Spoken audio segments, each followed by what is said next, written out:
નીચેના ગણોને ગુણધર્મની રીતે લખો. એટલે કે અહીંયા તમામ ગણ આપણને યાદીની રીતે આપેલા છે, એને આપણે ગુણધર્મની રીતે કન્વર્ટ કરવાના છે. તો એમાં સૌથી પહેલો એક્ઝામ્પલ જોઈએ. 3, 6, 9 અને 12. ચાર ઘટકો આપેલા છે મિત્રો. 3, 6, 9 અને 12.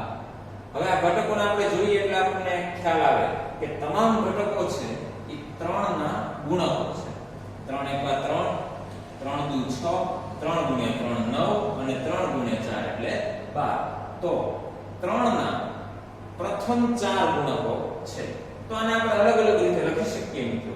જોઈએ આપણે કે a બરાબર x જ્યાં x બરાબર 3n.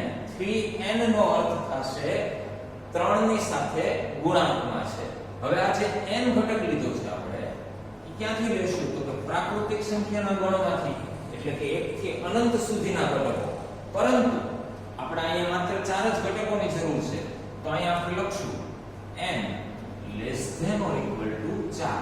એટલે કે n ની કિંમત 4 અથવા 4 કરતા નાની, પરંતુ ક્યાંથી? પ્રાકૃતિક સંખ્યાના ગણમાંથી. એટલે કે n ની કિંમતો કેટલી આપણે લેશું? 1 થી 4 સુધી, અને x બરાબર 3n 3n. એટલે આ 1 થી 4 ઘટકોનો ગુણાકાર કોની સાથે થશે? 3 સાથે થશે. બરાબર. આ જ રીતે આ ગણને આપણે બીજી રીતે પણ લખી શકીએ કે x જ્યાં x એ 3 ના પ્રથમ 4 અવયવી. ખાસ ધ્યાન રાખજો મિત્રો. 3 ના પ્રથમ 4 અવયવી એટલે 3 × 3, 3 × 6, 3 × 9 અને 3 × 12. તો આવી રીતે અલગ અલગ રીતે આપણે આ ગણને લખી શકશું. બીજો એક્ઝામ્પલ જોઈએ. 2, 4, 8, 16, 32. તો અહીંયા પણ આપણે એક એવો ગુણધર્મ ગોતવો પડશે કે જે આ ગણના તમામ ઘટકોને લાગુ પડે. જોઈએ મિત્રો કે 2 ની 1 ઘાત કરશું એટલે આપણને 2 મળશે. 2 નો વર્ગ કરીએ એટલે કે 2 ની 2 ઘાત કરીએ તો આપણને 4 મળે. 2 ની 3 ઘાત એટલે કે 2 નો ઘન કરીએ તો આપણને 8 મળશે. 2 ની 4 ઘાત કરીએ તો 16 મળશે અને 2 ની 5 ઘાત કરીએ તો 32 મળશે. તો આ ગણને આપણે કઈ રીતે લખશું? a બરાબર x છે. x બરાબર 2 ની n ઘાત. અને આ n ની કિંમત ક્યાંથી લેશું? તો કે પ્રાકૃતિક સંખ્યાના ગણમાંથી એટલે કેપિટલ N માંથી. અને n ની કિંમત ક્યાં સુધીની હશે? તો કે 1 2 3 4 અને 5. તો n ની કિંમત આપણે 5 સુધીની લેવી પડશે. એટલે n less than or equal to 5. 2 ની 1 ઘાત એટલે 2, 2 ની 2 ઘાત 4, 2 ની 3 ઘાત 8, 2 ની 4 ઘાત 16 અને 2 ની 5 ઘાત આપણને મળશે 32. બરાબર. ત્રીજો એક્ઝામ્પલ જોઈએ. 5, 25, 125 અને 625. તો આપણને બધાને ખ્યાલ છે મિત્રો કે 5 ની 1 ઘાત કરીએ તો 5 મળે.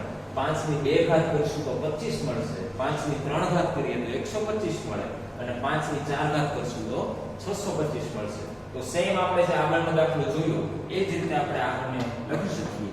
a બરાબર x જ્યાં x બરાબર 5 ની n ઘાત. n ની કિંમત આપણે લેવી પડશે પ્રાકૃતિક સંખ્યાના ગણમાંથી એટલે કે કેપિટલ N માંથી. અને n ની કિંમત કેવી હશે? તો કે 1 થી લઈને 4 સુધીની એટલે n less than or equal to 4. Clear? Next જોઈએ આગળનો દાખલો.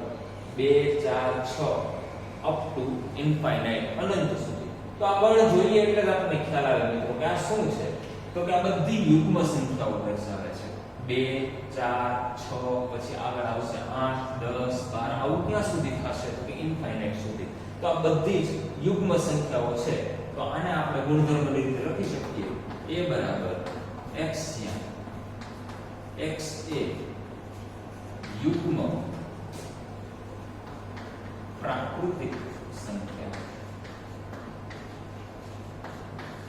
અને ખાસ ધ્યાન રાખજો મિત્રો, આપણને જેટલી સંખ્યાઓ આપેલી છે એ તમામ ધન સંખ્યાઓ આપેલી છે. એટલે અહીંયા આપણે શબ્દનો પ્રયોગ કરવો પડે પ્રાકૃતિક. બરાબર? કારણ કે બધી જ સંખ્યાઓ આપણને ધન આપેલી છે એટલે આપણે લખશું યુગ્મ પ્રાકૃતિક સંખ્યાઓ. છેલ્લો દાખલો જોઈએ આપણે. 1 4 9 ક્યાં સુધી તો કે 100 સુધી બરાબર તો અહીં આપણે જોઈએ એટલે આપણને ખ્યાલ આવે કે આ તમામ સંખ્યાઓ છે એ પૂર્ણ વર્ગ સંખ્યાઓ છે બરાબર 1 થી 100 સુધીની પૂર્ણ વર્ગ સંખ્યાઓ આપણને ખ્યાલ જ છે 1 નું વર્ગમૂળ કેટલું નીકળે 1 4 નું વર્ગમૂળ 2 9 નું વર્ગમૂળ 3 આ જ રીતે 100 નું વર્ગમૂળ કેટલું થશે 10 તો આ તમામ કેવી સંખ્યાઓ છે પૂર્ણ વર્ગ સંખ્યાઓ છે તો અહીં આપણે લખશું a બરાબર x જ્યાં x એ 1 થી 100 સુધીની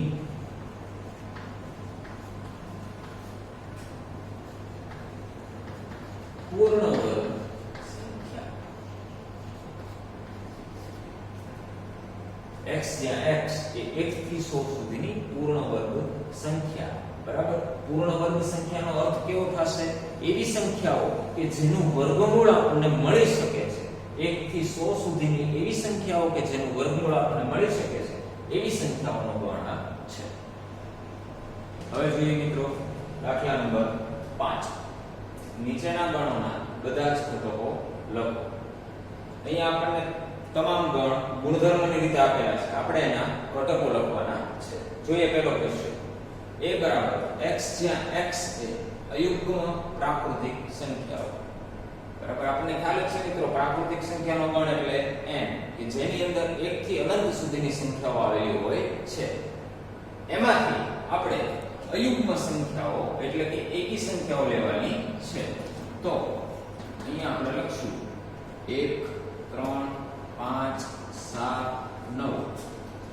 ઇન્ફાઇનાઇટ સુધી બરાબર અહીંયા આપણને કોઈ કીધેલું નથી કે ક્યાં સુધીની અયુગ્મ સંખ્યાઓ લેવાની છે એટલે આપણે અનંત સુધીની અયુગ્મ સંખ્યાઓ લેશું બીજો ક્વેશ્ચન જોઈએ x જ્યાં x એ પૂર્ણાંક છે મતલબ કે z ગણમાંથી લેવાનો છે x ઘટક -1/2 less than x less than 9/2 હવે સમજજે મિત્રો તો અહીંયા આપણે એક સંખ્યા રેખા દોરીએ આપણે બધા ભણીને જ આવ્યા છીએ સંખ્યા રેખા એ સંખ્યા રેખામાં વચ્ચે કયો ઘટક આવશે 0 હવે અહીંયા આપણને આપેલું છે -1/2 એટલે કે -0.5 તો -0.5 ક્યાં આવશે તો કે 0 અને -1 ની વચ્ચે એટલે અહીંયા -1/2 આવશે હવે 9 ના છેદમાં 2 એટલે થશે 4.5 તો સપોઝ અહીંયા 4 આવતું હોય તો 4.5 ક્યાં આવશે તો 4 અને 5 ની વચ્ચે એટલે 4.5 અહીંયા આવશે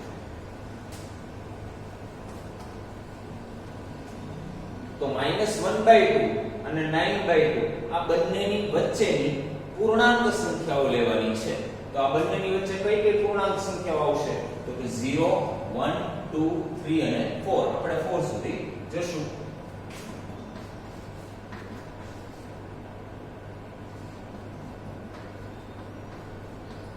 આનો જવાબ થશે ત્રીજો ક્વેશ્ચન જોઈએ x જ્યાં x એક પૂર્ણાંક છે જેનો વર્ગ 4 અથવા 4 કરતા નાનો છે વળી પાછો અહીં આપણે જોઈએ પૂર્ણાંક એટલે z ગણમાંથી એવા ઘટકો લેવાના છે કે જેનો વર્ગ 4 અથવા 4 કરતા નાનો છે તો સૌથી પહેલો ઘટક આપણે આની અંદર લઈએ 0 0 નો વર્ગ થશે 0 કે જે 4 કરતા નાનો છે પછી આપણે લઈએ 1 1 નો વર્ગ 1 એ પણ 4 કરતા નાનો છે હવે અહીંયા આપણને પૂર્ણાંક સંખ્યાના ગણમાંથી લેવાનું કીધું છે તો પૂર્ણાંકની અંદર ઋણ સંખ્યા પણ આવશે તો અહીંયા આપણે -1 પણ લેશું -1 નો વર્ગ આપણને ખ્યાલ છે +1 થશે જે 4 કરતા નાનો છે આ જ રીતે 2 નો વર્ગ થશે 4 અને -2 નો વર્ગ થશે 4 તો -2 અને +2 બંને ઘટકો લેવા પડશે બરાબર છે ચાલો હવે મિત્રો માની લો કે અહીંયા થોડુંક ટેસ્ટિંગ કરીએ અહીંયા કદાચ આપણને less than or equal to ન આપેલું હોય અને માત્ર લેસ ધેન આપેલું હોય તો આપણે શું કરે તો એવા ઘટકો લેવા પડશે કે જેનો વર્ગ 4 કરતા નાનો હશે તો આવી પરિસ્થિતિમાં આપણે -2 અને +2 ઘટકો લઈ શકશું નહીં કારણ કે -2 અને +2 નો વર્ગ થશે 4 પણ અહીંયા આપણે 4 લેવાની ના પાડેલી છે બરાબર ચાલો એના પછીનું વાક્ય જોઈએ. x જ્યાં x છે લોયલ શબ્દનો મૂળાક્ષર છે. આપણે અગાઉ પણ ભણી ગયા. આના મૂળાક્ષરોને આપણે લખીએ. પહેલો મૂળાક્ષર આવશે L O Y A અને પછી આવે છે L, પરંતુ L એક વખત આવી ગયેલો છે એટલે એને આપણે રિપીટ કરશું નહીં. x જ્યાં x એ વર્ષનો 31 દિવસનો ન હોય તેવો મહિનો છે. એવા મહિનાઓ કે જેને 31 દિવસ ન હોય તેવા મહિનાઓની યાદી આપણે બનાવવાની છે. તો આપણને ખ્યાલ જ છે સૌથી પહેલો મહિનો આવશે જાન્યુઆરી કે જેના 31 દિવસ હોય છે, તો એનો સમાવેશ આપણે આમાં કરશું નહીં. પછી લેશું આપણે ફેબ્રુઆરી. પછી માર્ચ મહિનામાં પણ 31 દિવસ હોય છે, તો એનો સમાવેશ આપણે નહીં કરીએ. પછી આવશે એપ્રિલ, જૂન, સપ્ટેમ્બર અને નવેમ્બર. તો આ એવા મહિનાઓ છે કે જેને 31 દિવસ હોતા નથી. છેલ્લું વાક્ય જોઈએ આપણે. x જ્યાં x છે અંગ્રેજી મૂળાક્ષરોનું ક્રમાનુસાર યાદીમાં k પહેલાનો વ્યંજન. k પહેલાના અક્ષરો લેવાના છે, પરંતુ એમાંથી પણ ખાલી કેવા લેવાના છે? વ્યંજન જ લેવાના છે, સ્વર લેવાના નથી. તો શરૂઆતથી આપણે ABCD બોલતા જઈએ. તો પહેલો અક્ષર આવશે A કે જે સ્વર છે, વ્યંજન નથી, એટલે A ની ગણતરી આપણે આમાં કરશું નહીં. એટલે શરૂઆત આપણી પાસે B થી. B C D E F G H પછી આવશે I, પણ I છે એ સ્વર છે, વ્યંજન નથી.